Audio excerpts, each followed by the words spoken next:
آماده شیم بریم کنسرت رضا صادقی. بگه ولاگ دیگه با من خیلی خیلی خوش اومدین.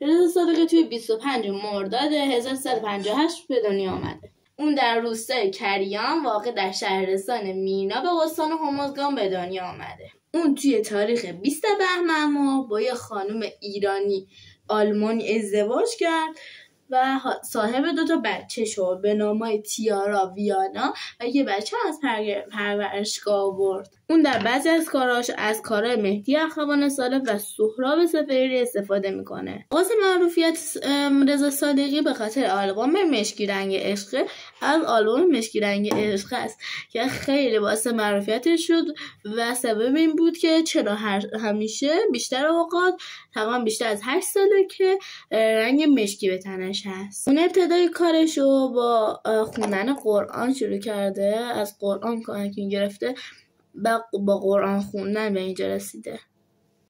رضا صادقی تو دهه 80 با نظرسنجی معتبر بهترین چهره و بهترین اجرای رو صحنه رو با نظرسنجی مردم به دست آورده و تو سال 90 منتشر کرده که دیگه لباس مشکی نمیپوشه. بعد از 8 سال خیلی شایعات باید لباس مشکیش وجود داره اما هیچ کدوم حقیقت نداره.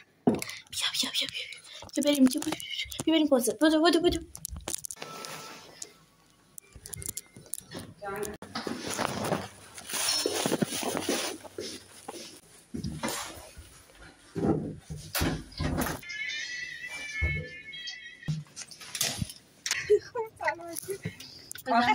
این قضیه تیپ مجلسی چیز داره